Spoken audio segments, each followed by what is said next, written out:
Assalamualaikum warahmatullahi wabarakatuh. Selamat berjumpa kembali dengan Bapak Praitno dari channel Praitno Berbagi. Pada kali ini Bapak hadir mengajak anak-anak siswa-siswi kelas 6 SD maupun MI untuk belajar bersama untuk persiapan menghadapi ujian sekolah tahun 2022 dengan mengikuti teknik mempelajari rangkuman ya. Di sini Bapak hadir dengan rangkuman dari buku tema 8 Bumiku ya untuk siswa kelas 6 SD maupun MI, buku tematik terpadu kurikulum 2013.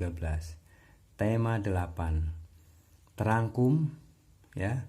Rangkumannya ini kita akan belajar muatan IPA yang ada di tema 8. Ini dalam satu buku sudah terangkum ya untuk khusus IPA, sehingga lengkap, mudah dipelajari dan praktis sesuai kisi-kisi ujian nasional ya, ujian sekolah tahun 2022. Dan bila kalian memahami, kalian belajar melalui rangkuman ini, maka dipastikan ya kalian akan sukses ya, 100% bisa menjawab soal-soal ujian sekolah maupun nasional. Baik, silakan simak ya dengan baik, jangan sampai menonton video ini hanya sepotong-sepotong atau di skip sehingga nanti tidak akan memahami. Bapak harapkan pelajari materi IPA ini ya dengan baik sehingga akan mendapatkan pemahaman yang maksimal. Dengan memahami materi rangkuman ini, kalian akan bisa menjawab soal-soal yang keluar ya, khususnya IPA di ujian sekolah. Baik, kita mulai ya. Sebelum kita mulai, kalian silakan berdoa bersama dalam hati masing-masing. Sekian, semoga dengan berdoa kita akan memahami dengan mudah. Baik. Nah, di sini kita akan belajar mengenai rotasi bumi. Rotasi bumi adalah perputaran bumi pada sumbu atau porosnya. Saat berotasi bumi dengan kemiringan 23,5 derajat. Kala rotasi atau waktu yang dibutuhkan bumi untuk berputar pada sumbunya selama satu kali putaran adalah 23 jam 56 menit. Hal ini dijadikan patokan bahwa kala rotasi bumi ini menjadi ukuran satu hari atau 24 jam ya. Adapun akibat dari rotasi bumi antara lain apa? Rotasi bumi mengakibatkan satu, akan menyebabkan terdapatnya siang dan adanya malam ya. Adanya siang dan malam itu akibat rotasi bumi. 2, selain itu akan terjadinya gerak semu harian pada matahari, yakni matahari seolah-olah bergerak dari timur ke barat. Namun sesungguhnya bumi yang mengelilingi matahari dari barat ke timur. Terjadinya perbedaan waktu dari daerah satu dengan daerah yang lain. Ini akibat rotasi bumi. Terjadi percepatan pada gaya gravitasi bumi. 5, menyebabkan pembelokan arah arus pada laut ya. Ya, kita teruskan. Revolusi bumi. Kalau tadi rotasi bumi, kita sekarang akan belajar mengenai revolusi bumi. Revolusi bumi adalah perputaran bumi mengelilingi matahari. Kala revolusi bumi atau waktu yang dibutuhkan bumi mengelilingi matahari dalam satu kali putaran adalah 365,25 hari atau 365 hari. Kala revolusi bumi ini menjadi patokan atau perhitungan penanggalan Syamsiah atau Masehi. Beberapa akibat dari revolusi bumi antara lain, akibat revolusi bumi: 1. Terjadinya perbedaan lama waktunya siang dan malam. 2. Akan menyebabkan gerak semu tahunan matahari, yakni matahari seakan-akan berlainan arah saat terbit, terkadang di timur laut, timur, dan tenggara. Berlangsungnya perubahan musim di muka bumi. Rasi bintang terlihat berlainan tiap bulannya. Dipakai sebagai penentuan penanggalan kalender Masehi. Itu adalah revolusi bumi. Baik, kita lanjutkan.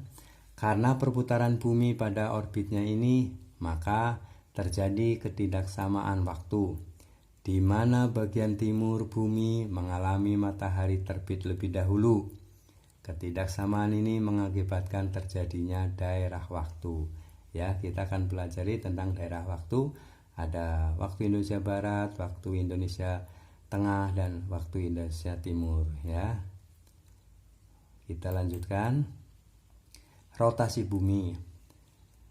Rotasi bumi rotasi bumi ialah perputaran bumi pada porosnya atau sumbunya. Gerakan bumi ini dari barat ke timur. Waktu yang dibutuhkan oleh bumi untuk melakukan satu kali perputaran ialah kurang lebih 24 jam. Sedangkan bumi dibagi dalam 360 derajat dalam garis-garis imajiner khayalan yang menghampar secara vertikal di bumi, yang disebut garis bujur. Garis bujur ini diawali dari 0 derajat yang berada di Greenwich, London, Inggris Raya, menuju timur sekitar 180 derajat bujur timur, dan menuju barat sekitar 180 derajat bujur barat. Pertemuan 180 derajat bujur timur dan 180 derajat bujur barat ada di Samudra Pasifik. Karena ada 360 derajat garis bujur, sementara rotasi bumi membutuhkan 24 jam, maka dalam sebuah jam bumi menempuh 1 jam sama dengan 360 dibagi 24 sama dengan 15 derajat garis bujur. Garis bujur. Hingga perbedaan 15 derajat garis bujur akan mengakibatkan perbedaan waktu lokal sejumlah 1 jam. Contoh kasusnya, Kota Semarang di Jawa Tengah berada pada 110 derajat bujur timur. Sesaat Kota London ada pada status 00 derajat bujur timur. Hingga perbedaan waktu di antara Kota Semarang dan London ialah perbedaan bujur 110 kurangi 0 derajat, maka 110 derajat. Perbedaannya waktunya adalah 110 derajat per 15 derajat sama dengan 7,33 jam sama dengan 7 jam 20 menit.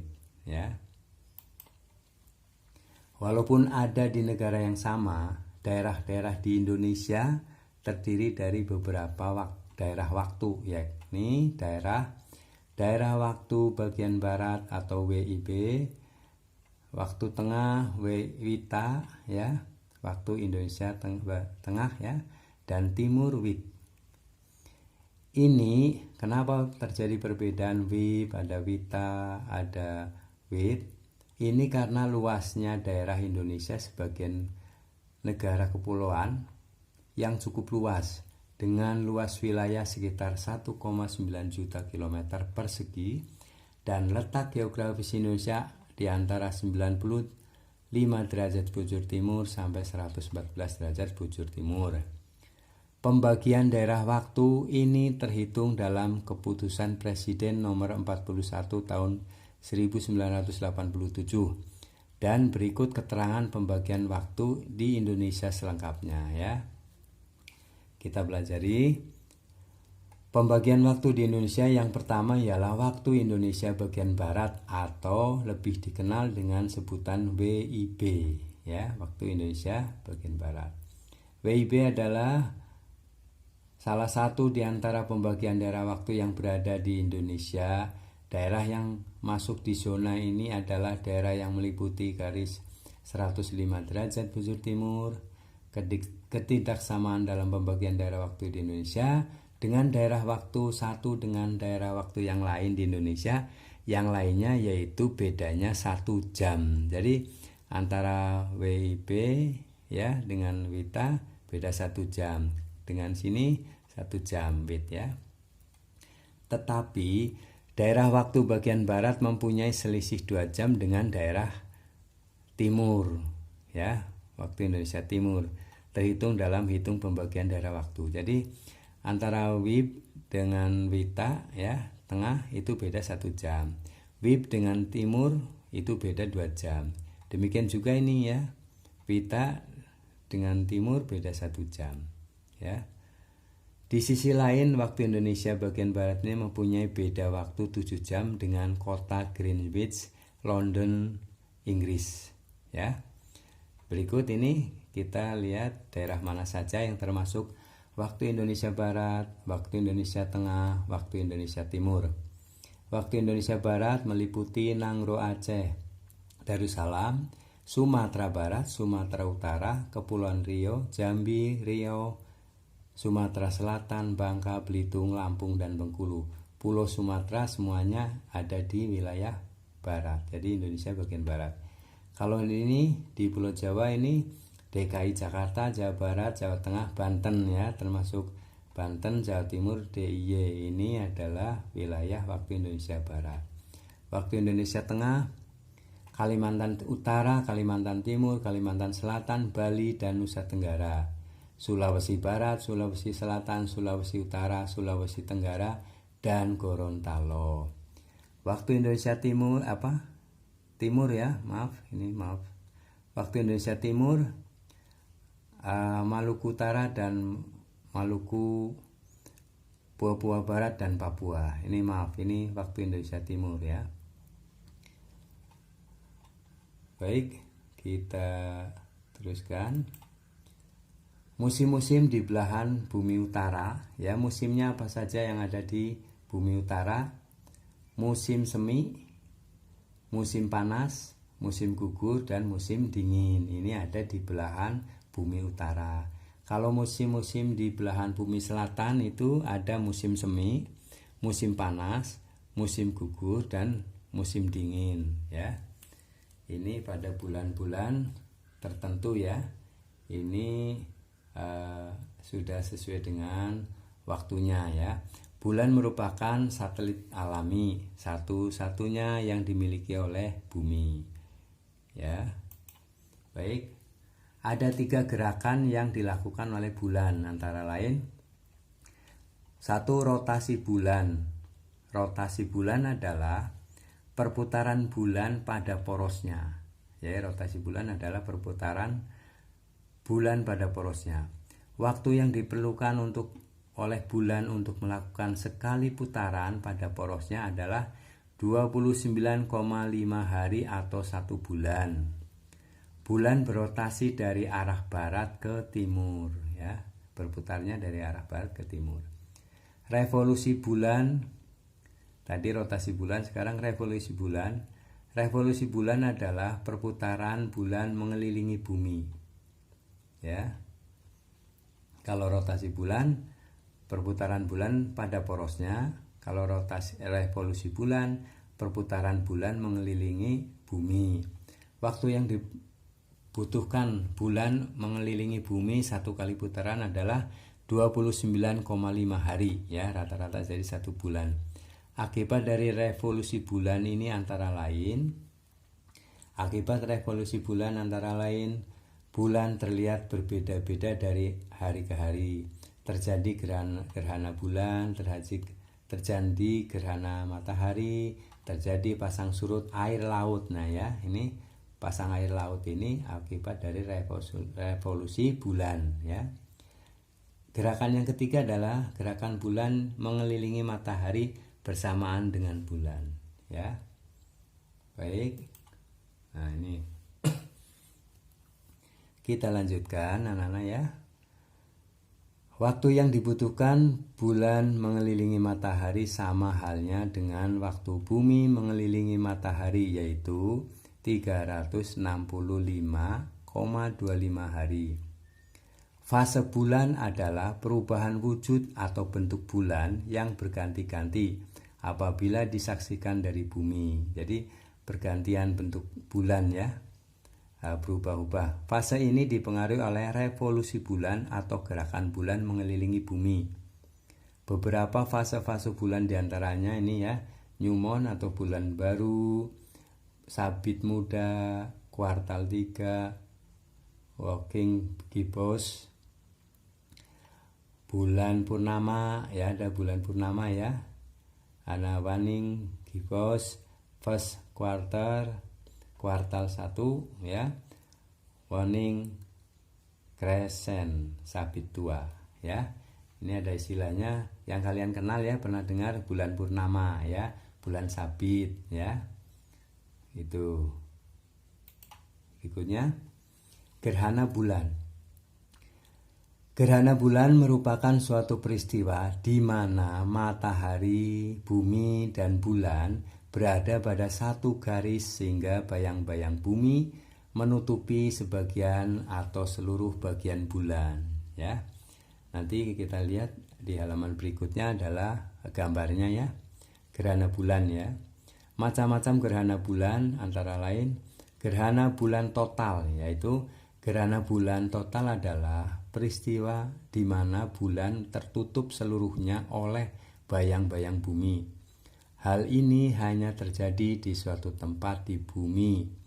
Bisa jadi pada tempat lain berlainan ya. Ini jadi gerhana bulan itu terjadi hanya beberapa wilayah ya. Yang kedua, gerhana bulan sebagian. Gerhana bulan sebagian merupakan gerhana bulan yang terjadi ketika sebagian permukaan bulan tertutup oleh bayang-bayang bumi. Jadi sinar matahari yang akan memantulkan ke bulan ya, akhirnya terhalang oleh bumi, akhirnya ketutup. Jadi bulan itu tertutup sehingga terjadilah gerhana bulan. Nah seperti ini ya gambarannya. Ini awalnya kita akan ini dulu gambar gerhana matahari ya. Gerhana matahari terjadi pada siang hari ketika bulan baru atau bulan mati.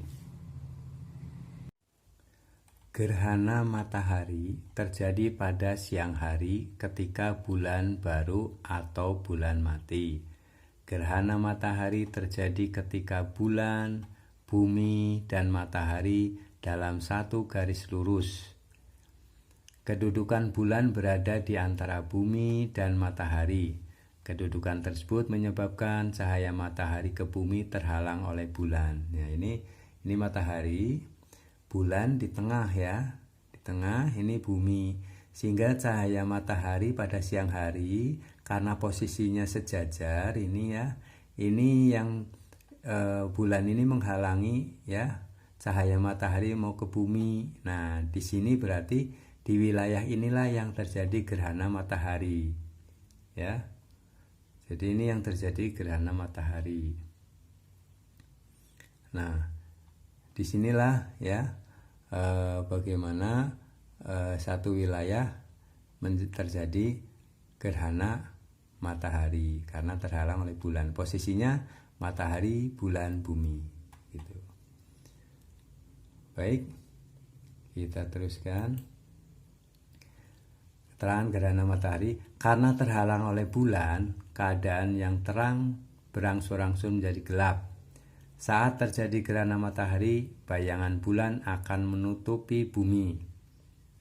Oleh karena bulan lebih kecil daripada bumi, hanya sebagian tempat saja yang mengalami gerhana matahari.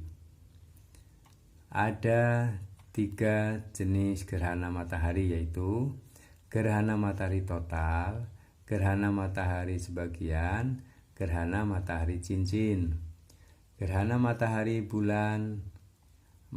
gerhana matahari total hanya terjadi di permukaan bumi yang terkena bayangan umbra bulan.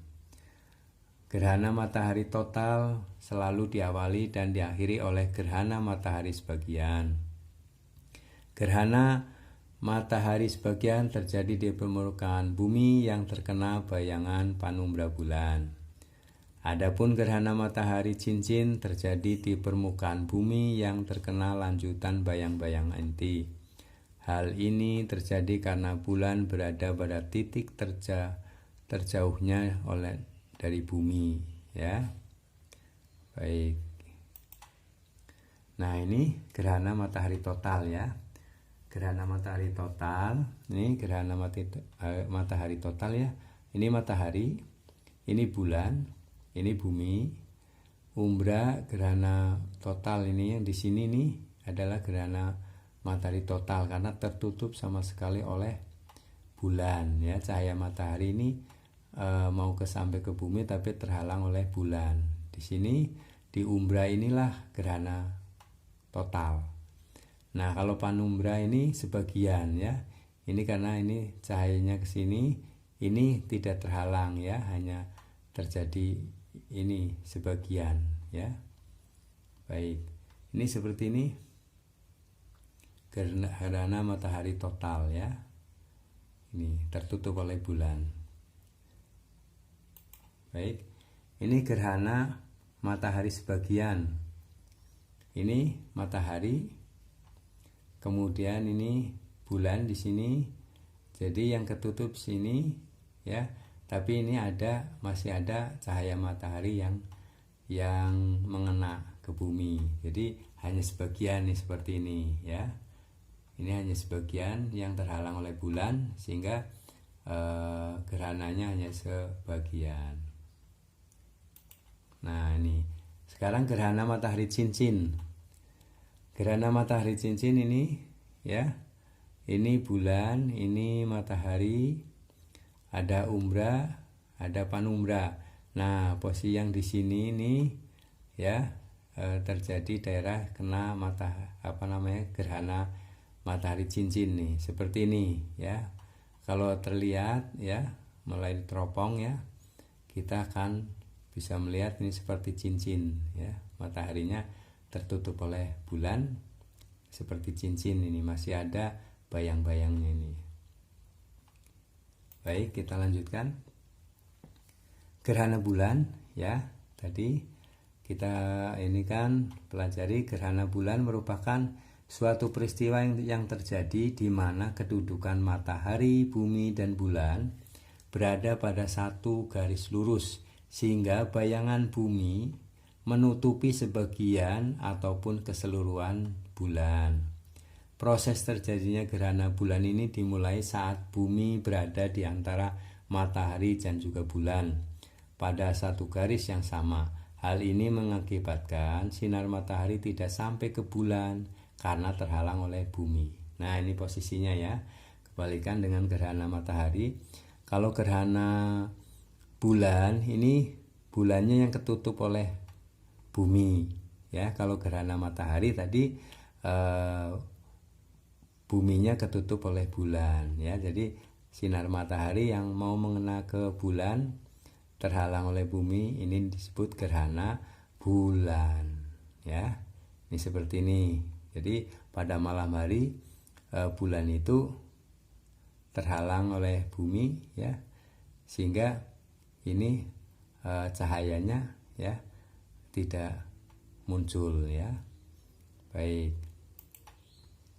Gerhana bulan ini bisa terjadi karena pada saat bumi berada di antara matahari dan bulan dalam posisi sejajar seperti yang sudah dijelaskan sebelumnya, ya, di gambar tadi.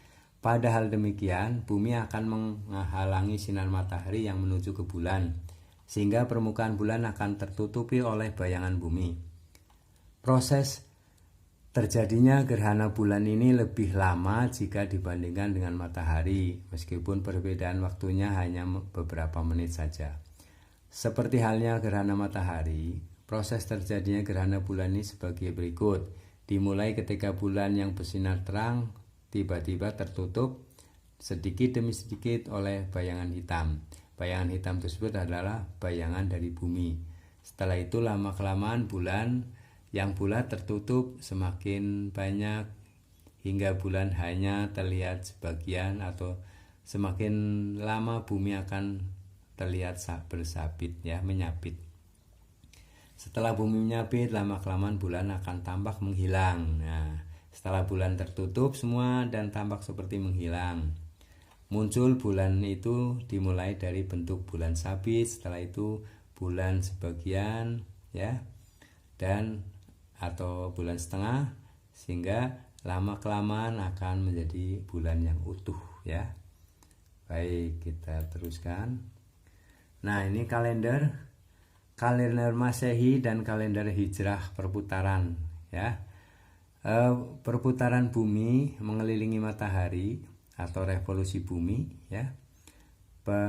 Perputaran bumi mengelilingi matahari atau revolusi bumi, dan perputaran bulan mengelilingi bumi atau revolusi bulan digunakan untuk menentukan tahun Masehi dan tahun Hijrah. Sistem penanggalan Masehi ditentukan berdasarkan kala atau waktu revolusi bumi. Jadi penanggalan Masehi adalah berdasarkan revolusi bumi. Kalau sistem penanggalan Hijriah ditentukan berdasarkan kala atau revolusi bulan, ya. Jadi tahu ya, Masehi itu revolusi bumi, kalau Hijriah revolusi bulan. Satu tahun Masehi, ya. Tahun Masehi ini juga disebut tahun Syamsiah atau tahun matahari. Tahun Masehi ditentukan berdasarkan kala revolusi bumi, waktu yang diperlukan bumi untuk mengelilingi matahari. Kala waktu yang diperlukan bumi adalah 365,14 hari. Satu tahun Masehi dibagi menjadi 12 bulan, ya. Kemudian tahun Hijrah, kalau tahun Hijrah juga disebut tahun Komariah atau tahun bulan, karena tahun Hijriah ditentukan berdasarkan kala revolusi bulan, waktunya yang diperlukan bulan untuk mengelilingi bumi.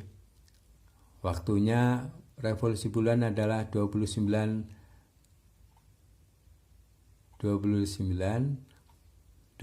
hari, 12, ya. Sehingga jumlah hari dalam satu tahun 12 hari kali 12, ya. Jadi 354 hari. Satu tahun Hijriah dibagi menjadi 12, ya. Maaf ini kalau salah penyebutan. Nah, itu aja ya materi dari tema 8 yang muatan IPA, ya. Semoga kalian bisa memahami, dan apabila ada yang belum paham silahkan ditulis di komen, ya. Baik, semoga bermanfaat dan akan menambah kesiapan kalian, ya, dalam materi IPA ini, ya, terutama di tema 8, ya, maaf. Tema 8, sehingga kalian bisa akan menjawab soal-soal ujian nasional maupun sekolah dengan baik. Mohon maaf, terima kasih, semoga kalian sukses. Assalamualaikum warahmatullahi wabarakatuh.